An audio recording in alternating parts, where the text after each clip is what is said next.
Troy, let me say this to you. You Yeah. really like the Bends a lot. Yes. This album absolutely takes a dump on the Bends. Come on now. I'm telling you. I I am don't telling believe it. you. I don't I'm believe. telling you. Okay. My There you personal go. favorite. Oh. Oh, all right. Oh. Okay. You watch this. You No, watch this. You watch this. Hello and welcome to another episode of Music and Words Unite. I am your co-host Troy, and with me I have my friend and co-host Mark. How you doing, Mark? Hi, hello. All right. And today we are going to be doing a different type of video. We're just going to be talking about albums that we see on the inspiration list for Scenes from a Memory and 6 Degrees of Inner Turbulence from Dream Theater. Now, why? Well, we have an episode coming up where we have a bandmade super fan who's going to be reviewing Scenes from a Memory album track by track, an album he's never heard before. And I'm excited for that. So that got me back into listening to Scenes from a Memory. And then I just started listening to 6 Degrees and I realized, my God, like these albums are so, to me, just amazing. That being said, Mark and I love talking about music and albums. And why not see which albums influence these albums that we love so much and talk about that? Have we heard them? What do we think about them? And maybe there's stuff that you can discover from this conversation as well. All right. So, yeah, Mark. So let's see what they say for Scenes from a Memory. In America. Here's Inspiration Corner. Okay. Okay. What's this one? He's going to say it, I'm sure. On the left? Listen. Yeah. You want me to tell you, or? Yeah. Go ahead. Let's see your knowledge. So on the Yeah. left is Tommy by The Who. Okay. That I didn't know. Okay. On the right is The Lamb Lies Down on Broadway by Genesis, Yes. which I can barely even tell from the quality of this video. Let's see what he says. All right. What's on the left? I can't even tell. See. I know it's on the right. That's OK Computer on the right. Okay, Computer. Okay. So let's talk about the ones we could see. So The Who, Tommy, Lamb Lies Down on Broadway, and OK Computer.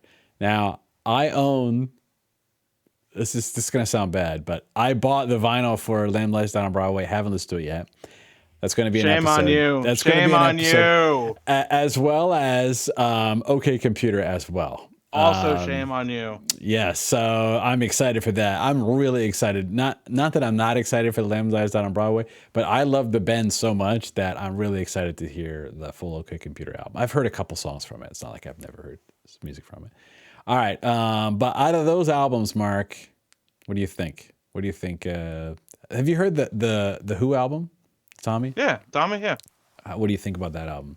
It's good. I'm not like the biggest Who guy. That's a band I always wanted to do a deep dive into their albums because I never really, outside of like Who's Next or like even like Tommy or like Quadrophenia, I don't really know like a lot of their stuff. So Okay.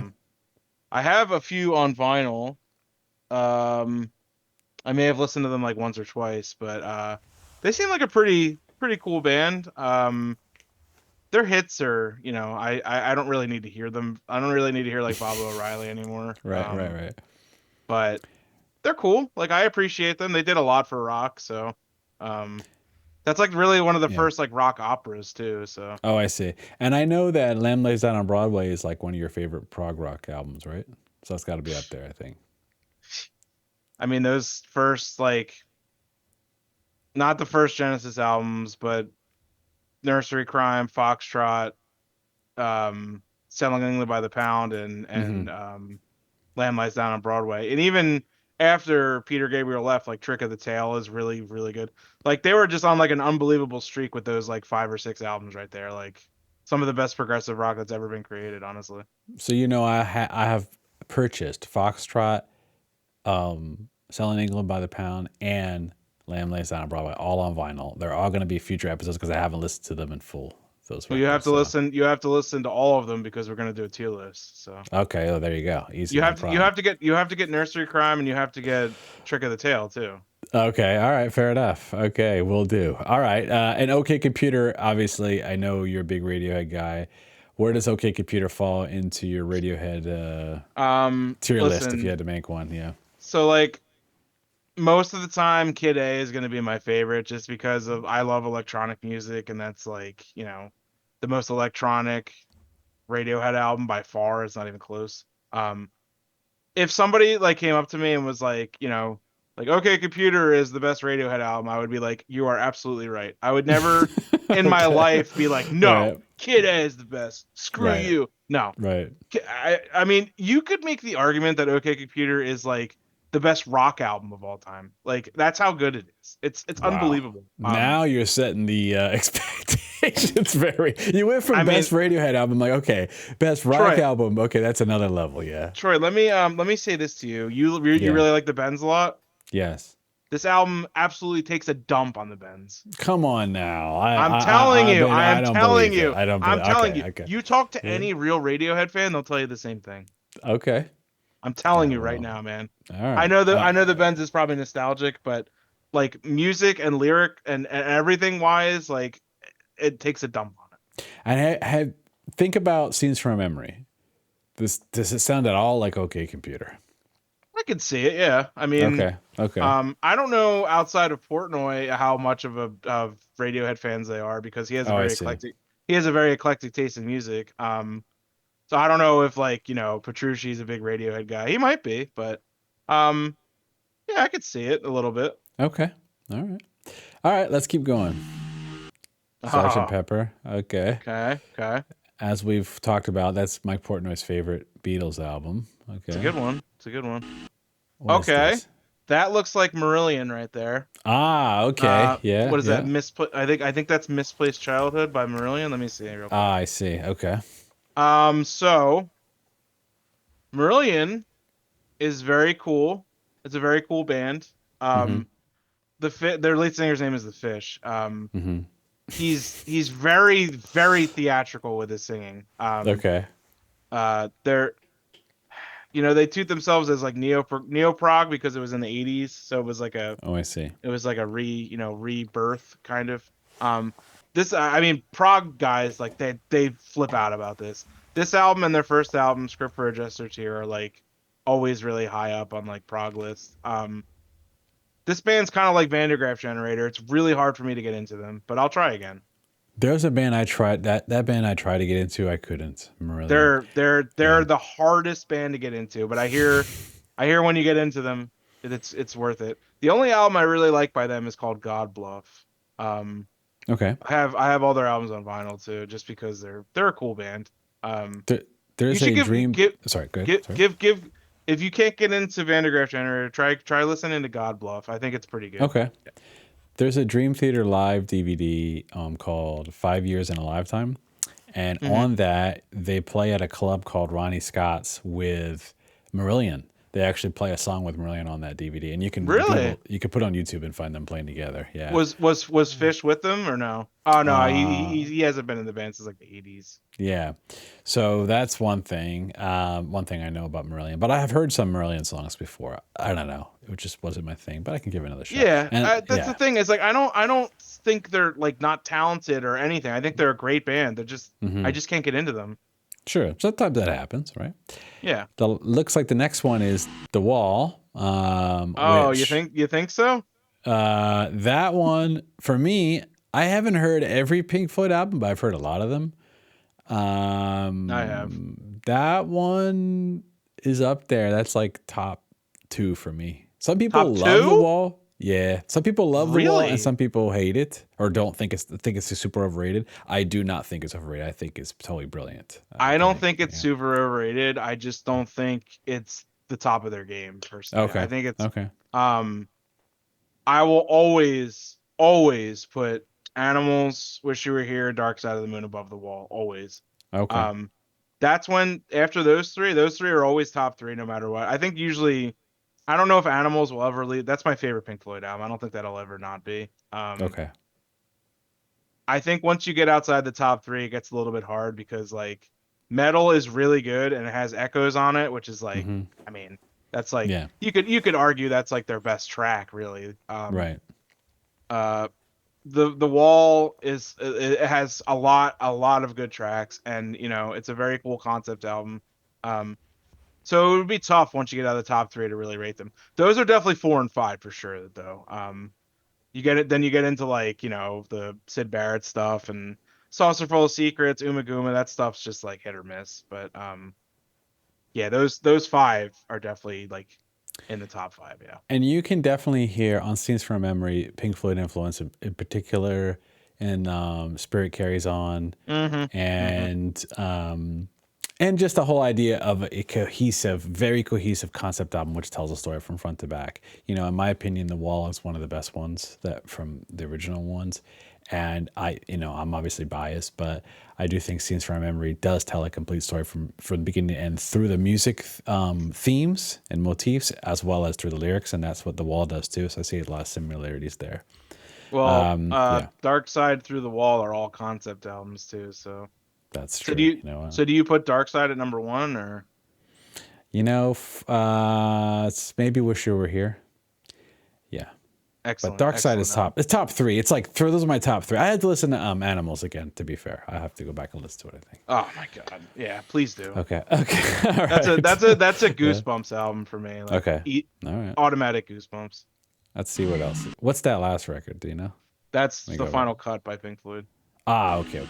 which is Thoughts interesting on? why that's in there. I don't really I don't I don't really think that's like a super strong album. It has its moments. Okay. Like let me pull up the track list real quick because I kind of forget what's on it. Um yeah, that's like after Roger Waters left. Mm-hmm. So actually, you know what? I think this is the last album with Roger Waters. Yeah. Because Momentary Lapse of Reason, I think, is the first without him. Mm-hmm. Mm-hmm. Um, so this is like when they were like completely like at each other's throats, like 100%. I see. I see. Yeah, I'm like Okay. looking at this track list, and none of these are really like jumping out at me, to be honest. All right. We can move on. That's fine. Your Possible Past is good. Gunner's Dream is good. Yeah, this album's okay. All right. All right. Now moving on to 6 Degrees of Inner Turbulence, which musically is quite. It's definitely different than Scenes from Memory. It's heavier, a lot heavier in a lot of areas, Mm. but also more. It has like alt rock vibes to it. It has like with Misunderstood is basically an alt rock song, and then you have the concept album on the second side, right? 6 Degrees, the title track, which is like kind of like a 40-minute concept album. But then you have things like Disappear and The Great Debate, right? And one of my all-time, in my opinion, the most underrated Dream Theater song in the whole catalog is, for me, is Blind Faith. Because no one ever talks about that song, and I freaking think that song is fantastic. So I'm curious to see what the influences are for this album, because musically it's a bit all over the place. It has a lot of different sounds to it. So let's see what he says. Oh, I can't hear it. That would be nice. Okay. This is can't what's say anything fueling either. this album's sessions. We have 9-inch nails down. So I hear that a bit in Misunderstood, a little bit, and maybe Disappear as well. Mm. I can hear some influence in there, but yeah, 9-inch. Let's talk about that for a second. So we actually did an episode on 9-inch Nails, the Broken EP that we did, because I had never heard that before. But obviously, I've heard Downward Spiral. Downward Spiral was one of the, in my opinion, the best albums of the 90s, period. Agreed. You know, There still has never been an album that sounds even close to it. no, it's one of the most unique albums. It's one of the best albums of the 90s. And It guess is, what? Guess yes. what? It's got Adrian Belew on it. Really? Okay, that I didn't know. That I Mhm. did not know. Mhm. Wait, what is he doing on that album? I believe he has a guitar solo on one of the songs. Let me Oh, see. wow. Yeah, isn't that crazy? I didn't know about that until like pretty texture generating guitar, and he does what the hell is a ring mod guitar? Don't have a Ring clue. modulation. Well, I know what that is, but I didn't know there's a guitar that did that. So he does the texture guitar on Mr. Self Destruct, and then he does ring mod guitar, whatever the hell that is. I'm not a big guitar guy. On the Becoming. Oh, I see. And this is another concept album, actually, in its own way, its own right. So yeah, okay. The interesting choice. I can see some. I can hear some of it. Obviously, none of Dream Theater's music as depressing as that, but I can hear some influence for sure. Towards All right. Spiral. Drum roll, please. One, Soundgarden. Oh, Okay, I can hear the Soundgarden in. I can hear that grunge alt rock stuff in Misunderstood for sure. Let's see what What else. the hell's the name of this album? Super Unknown. super unknown. The Come Great on, Cruel Mike. Enema. Better known. Oh, Okay. I guess Lateralus wasn't out by this point, right? No, So it wasn't. What do you think about Anima by Tool? What do you think about that album? I mean, I think it's their second best album personally. Yeah, you think Lateralus is the best? Okay. It's Troy. I don't even think it's close, honestly. Oh, okay. I think Lateralus is that good. Okay. I literally love every track on Lateralus. Anima has like a lot of good tracks.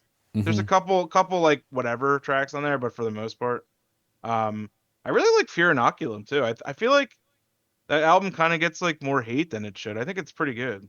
I bought that album. I haven't listened to it yet though, but I did buy it on vinyl. It's really So I'm gonna- really good. The track Numa on there is like Oh, it's that like track top- is killer. top That's tier one I know, Tool. Yeah. All right. Next. Known as Enema. Pantera. Right now, there's fans in Paris. What Pantera is that? Is that like Far Beyond Driven?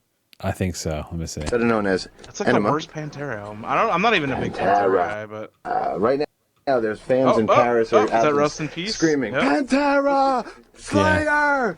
Ooh. Do I detect a heavy... Yes. Okay. Okay. Big surprise there. Okay. So you have Megadeth, Rust in Peace, Pantera. I think that was Far Beyond Driven, and Master of Puppets. Now, Far Beyond Driven, I'm not as familiar with as an album, to be honest with you. That's another band that I've tried so hard to get into, and I just really can't. You can hear the Pantera influence, I think, and there's some sections in the Glass Prison where it's like in the middle, where it gets really groovy. Yeah, groovy. Yeah. You can hear some of that stuff in there. Obviously, speaking of Metallica, John Petrucci, speaking of the man himself right here, John Petrucci has claimed that Master of Puppets was a instrumental album in his pretty much progression as a guitar player and as like a songwriter. So you can hear the Master of Puppets style riffage through every Dream Theater album in its own way. Like it's not exactly like Master of Puppets, but the influence about how James Hetfield wrote those riffs, you hear a lot in John Petrucci's riff writing, and it just happens to be I think that's the best Metallica album. So that between I that think and that and Ride definitely the not Lightning, wrong. but but basically, I think that's a great influence to have, to be honest with you. So, you could buy Master of Puppets with like influences of Yes and Rush, and you get a lot of the Dream Theater sound when you start mixing that stuff together. I think if you're in any type of metal band, you are automatically you either like absolutely love Metallica or Megadeth. Like you could obviously love both, but you have to be at least one of them. Even if you don't play thrash, like Right. the impact those two albums have had on like metal music. It's just like even if you're in prog metal, if you're in thrash, death, black, doesn't matter. Like I remember a long time ago when I was young, there was the band Cradle of Filth put out like a behind this. It's like this, like a making of their one album called Midian in 2000. And like every scene where they show them where they're like drinking or like hanging out, there's always Metallica on in the background. Every single scene, it's Metallica. Whether it's Ride the Lightning, Master of Puppets, and Justice for All, there's always Metallica playing in the background. And it's just like they just listen to that when they're like hanging out. Like it's like background music basically for them. That's how like instrumental that album was to metal. And it's just like even to this day, like that I could listen to Master of Puppets anytime. Honestly, just throw it on. Like no skippable tracks. One of my favorite tracks actually is Disposable Heroes, which I feel like that's a killer song. that might be my favorite on the album. Honestly, I don't know, but Yeah. there's so many good songs. But just like, I mean, Master of Puppets is just say what you will about Metallica now, but that album is just so phenomenal. Oh yeah, it's fantastic. All right, let's see what's The next. edge with this Got album. some 80s. And I don't have to say Look anything at about this Rest in last Peace. three That speaks for here. itself. A bit of that. Oh, Achtung Baby. That Oh, is boy. one. That is one we have to do. I'm telling you, I bought that record. I told you they were influenced by that record. I told you. I never saw this video actually, but I just knew it. I could hear some of the stuff from Achtung Baby because I've heard a few songs from that record.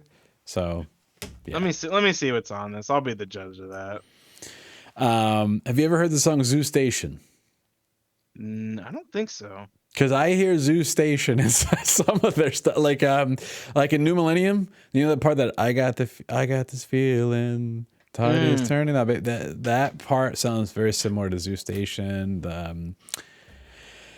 Then you have that album has Mysterious Ways on it. It has the One, I think it's called, or something like that. One, no, just One.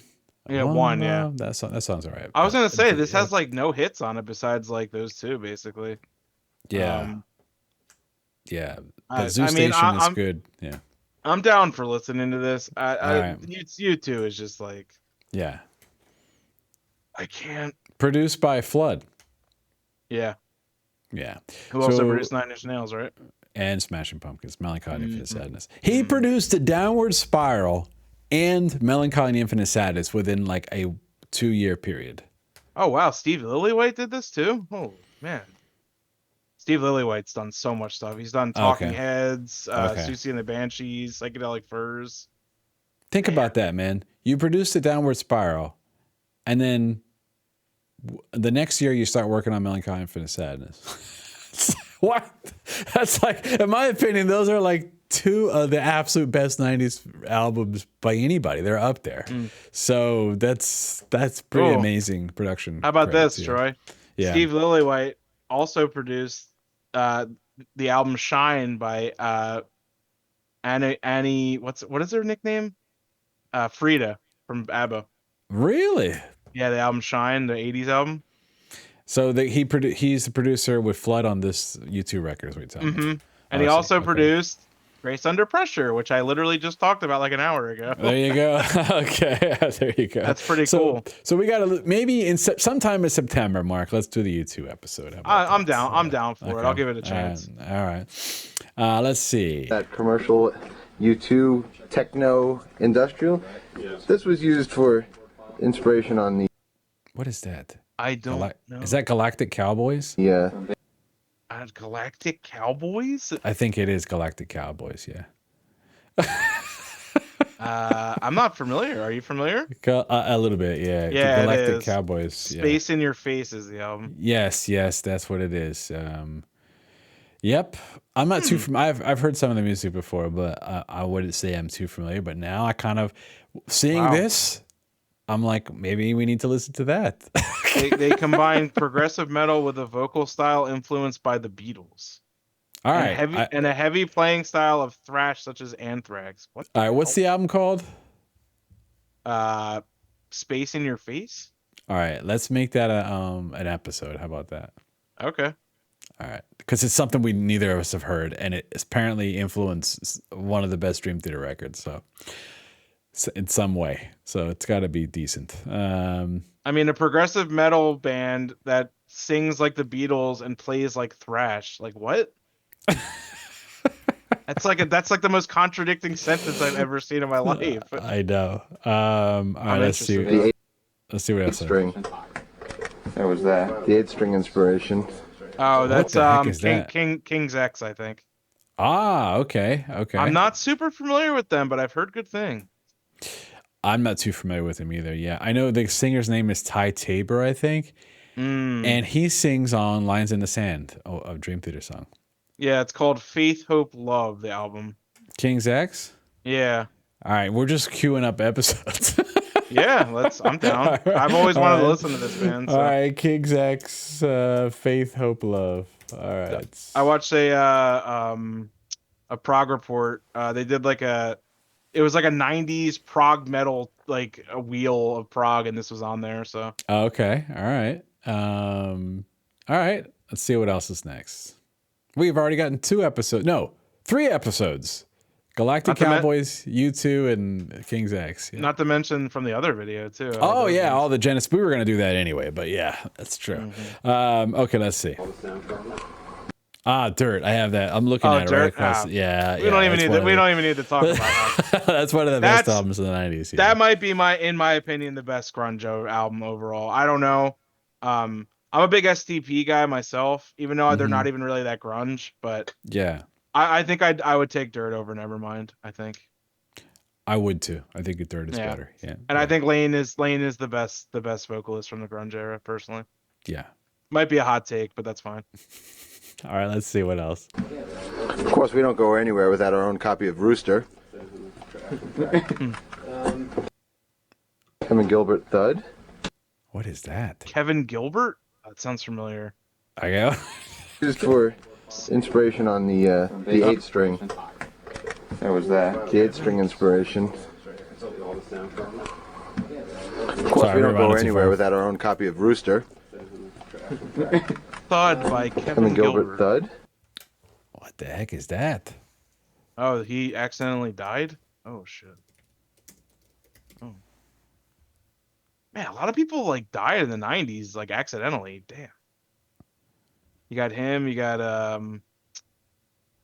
Jeff Buckley, you got what's his name? The other singer-songwriter. It's a prog album. Is it? Yeah, it says progressive rock. Doesn't say metal, so it must be. All right, Mark. Another episode. I don't know. We've never heard of that, so that sounds like a cool episode to do, actually. Right. Yeah, let's see what else. My there you personal go. favorite. Oh, all right. Oh, okay.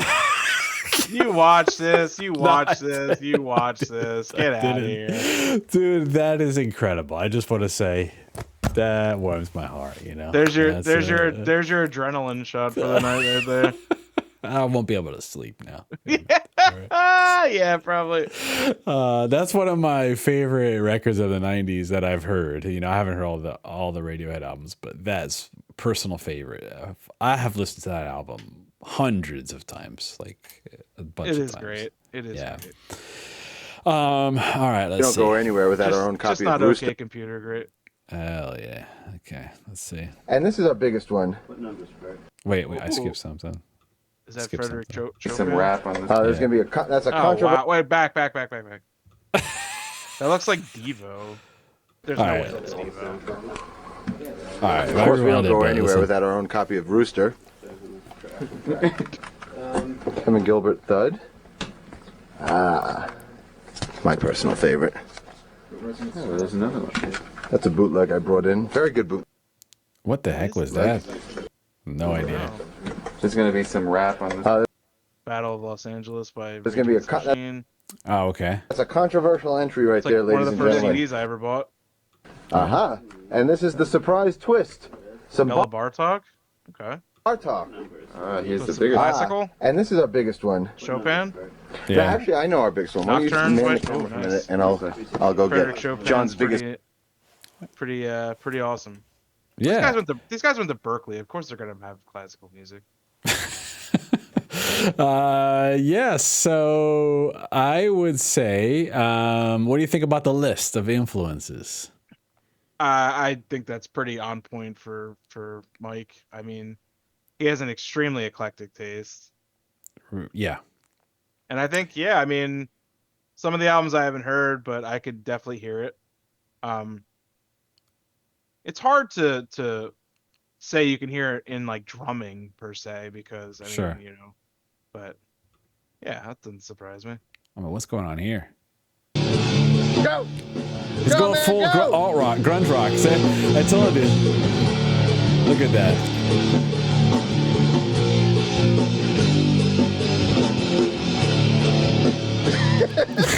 Wow.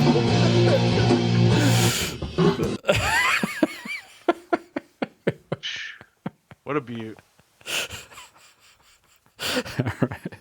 All right, well, Mark, I think that's the episode. 30 minutes. 30 minutes. I didn't know if it was going to take this long, but it was fun. It was a fun one to discuss all those albums. And we got Galactic Cowboys. What was the other one?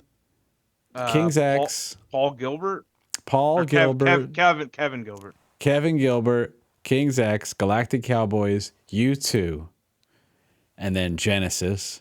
We got to do. So there's like 5. If you're watching this still, thank you, by the way. If you're watching this video, I know you're a cool person because only the coolest people would watch this video. So thank you for that. And you must be a music geek like us, so we appreciate that. And probably into prog, so we appreciate that too. And we actually have a prog channel in our community Discord. And we also have a Dream Theater channel, which is separate from the prog channel. Doesn't have to be, but you know. You have to pay the man some respect. So I would say you should join the free community Discord. You know why? Because if you love talking about music and you love not spending money, that's the place to be. So you come in there, you can talk about anything you want. You can share your music. You can learn from us. You can teach us stuff. And we have a whole community in there that talks about music. So, all right, Mark. Well, any last words? The Benz is not the best Radiohead album. All right, I'll be the judge of that when I listen to the OK Computer. All right, just kidding. All right. Well, until next time. See ya. See ya.